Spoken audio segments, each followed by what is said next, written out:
workshops.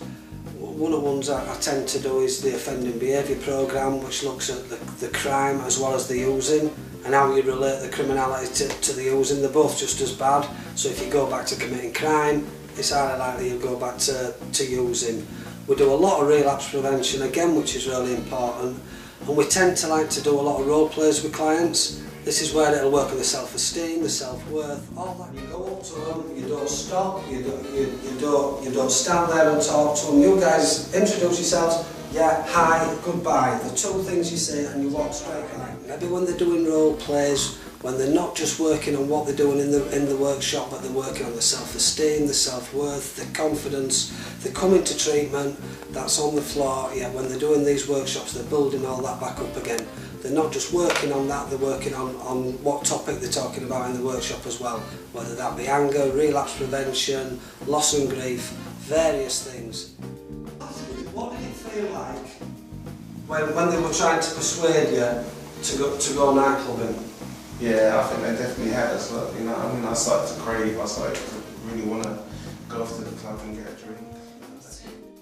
Do people recover? From my experience, yeah. And at working at Western Counselling, where we have regular reunions every year, people come back to these reunions. They may be 10 weeks clean, 10 months clean, 10 years clean. It don't really matter. But there are people who are clean and sober out there. They come back here, they're regularly in contact with us, people come back for aftercare as well, various lengths of clean time.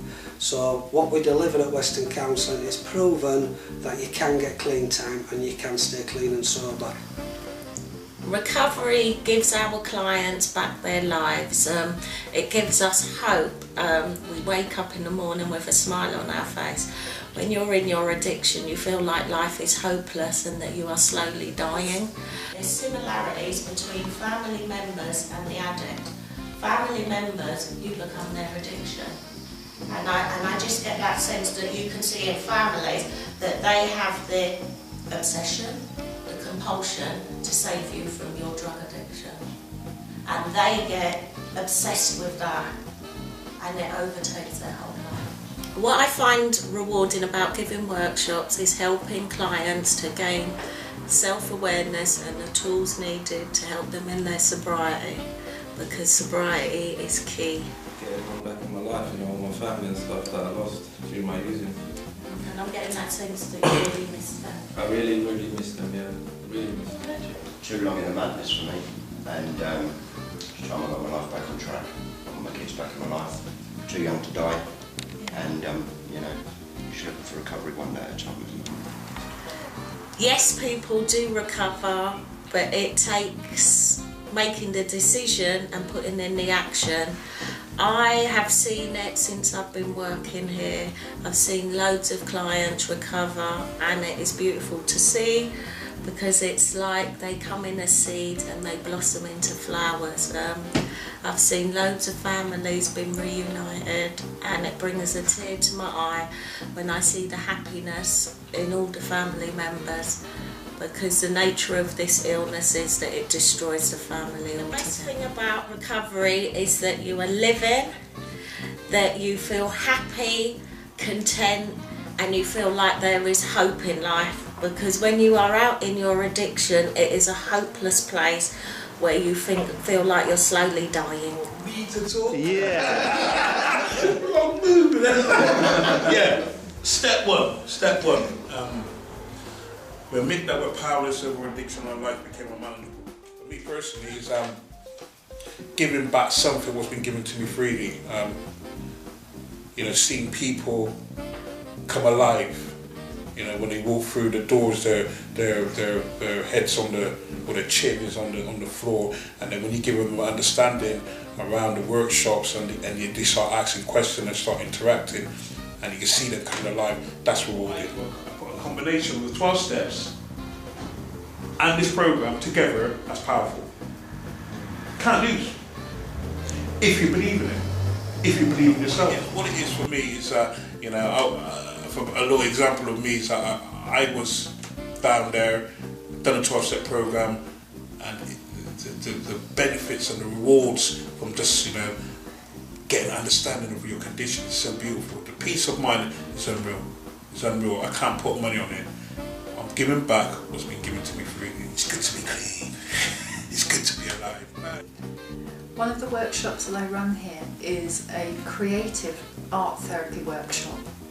This is an opportunity for the clients to be able to express themselves through art, express their emotions, perhaps the place that they are at that particular time. Picture here. This is how I feel. I feel for the moment, really muddled up, messed up. But then later on in the day, I started to feel a lot calmer, and I started to sort of use the different colours and become calmer. I really enjoy running the workshops, and I see it helps the clients to experience and understand ways for them to be able to cope, giving them coping strategies and tools that they can then take on and use further in life. All the time when you said to draw the picture and things, I thought, oh, what am I going to do? So I just took my pen for a walk. I just a black pen for a walk, and I thought I was just going to do it in different colours, but I thought actually no, I'll do different pictures. Just like the trees, for instance, just to represent being free outside in the outdoors, in the open. And the squiggles here for how my head was feeling sometimes. What we have found is that art therapy is a really good way for clients to express themselves. It's a way for them to be able to connect if they're on their own and they haven't got somebody to ask for help. Is this something that you would find useful for drawing? Because that's how I get my anger out. That represents anger for me as well, but that's the best way for me when I get angry. So don't do anything else, it's just scribble and scribble. In the workshops, clients and myself, we challenge each other, and that gives them a view as to how they have lived their lives. And it's a learning process for them, and this is something they take from the workshops and they hope to incorporate in their life. It is one way of challenging their thought processes. While you are in the right place, you're aware of what your triggers are. And you are in a place where you're learning about what to do, incorporate this into your life, and as you go out and live from here, take it a step further and keep things simple. Yes, people do recover, but on the same hand, recovery is a lifelong process. It is growing individually as a person. Issues that you might have today might not be the same ones that you have tomorrow, and so this is progressive, and recovery is a journey.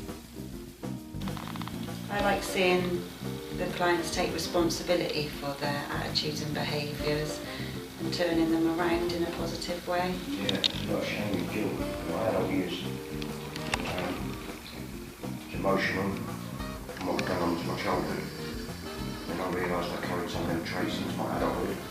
I can give the clients some warmth, understanding and space for them to tell their story and explore the feelings that go with that. Hello, you're writing your life story at the moment, aren't you? I'm writing my life story, bringing out a lot of shame, guilt, emotions, you know, and which I don't want to feel. Clients do recover, and it is satisfying to see them moving on, having families, continuing with their recovery and giving back as well.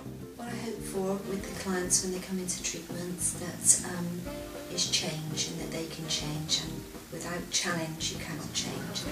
Manageability. I do, actually, because it highlights areas which we need to work on. It's quite a way.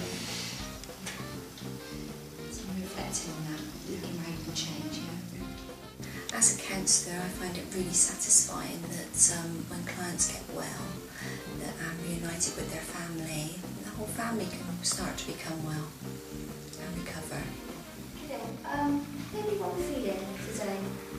I was angry yesterday, but I feel much better today because I talked about it. I feel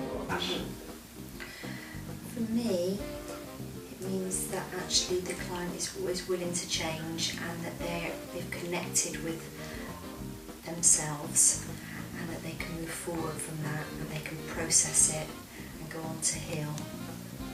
I'm interested especially in identity.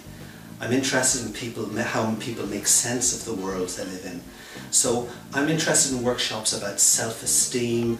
I'm interested also in helping people make sense of like grief and loss or anxiety, just so as they can cope better with their day-to-day. The persecutor will start to use sentences or words like should, ought, must.